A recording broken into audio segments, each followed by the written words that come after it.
আজ আমাদের 6th লাভ anniversary. 6 বছর তো অনেক জায়গায় গেলাম, এবার এমন কোথাও যাই যেখানে আগে কখনো যাইনি। তাই চললাম ময়দান। ময়দান স্টেশন নামটা শুনেছি হাজারবার, আজ প্রথমবার নিজেরা পা রাখলাম। 6th অ্যানিভার্সারির জন্য পারফেক্ট জায়গা। স্টেশন থেকে বেরিয়ে ফুলের দোকান, প্রথমবার এলাম কিন্তু মনে হচ্ছে কত চেনা। অ্যানিভার্সারি বলে কথা, একটা ফুল তো নিতেই হয়। চলে এলাম ময়দান। ছবিতে দেখেছি, গল্প শুনেছি, আজ সামনে থেকে দেখছি। এত কাছের জায়গাটাও বাকি ছিল, হয়তো ভালো জিনিসের জন্য স্পেশাল দিন লাগে। প্ল্যানটা ছিল খুবই সিম্পল, একটা ছোট্ট কেক কাটবো আমরা।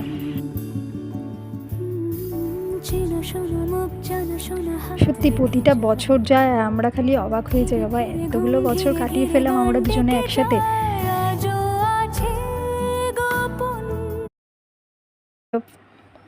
একে অপরকে গোলাপ দিতে গিয়েও দুজনে সেই প্রথম দিনগুলোর মতনই লজ্জা পাচ্ছি। সত্যি কিছু জিনিস পাল্টায় না, আর পাল্টাতেও চাই না। দিনটা শেষ হয়ে আসছে, প্রথমবার ময়দান, অথচ মনে হচ্ছে কতদিনের চেনা। সন্ধ্যার আলোর চারিপাশ কত ভালো লাগছে, আর হাওয়া দিচ্ছে। 6 বছরের সেরা গিফট বোধহয় আজকেই পেলাম। অ্যানিভার্সারি সেলিব্রেশন কমপ্লিট হয় না আইসক্রিম আর লেবু চা ছাড়া। আর অ্যানিভার্সারি আসল সেলিব্রেশন কেক ঠেক খাওয়ার পর ডিরেক্ট ফ্রাইড রাইস আর চিলি চিকেন। স্পেশাল দিন মানেই তো ভালো মন্দ খাওয়া, তাই না? আর যাবার পথে বৃষ্টি।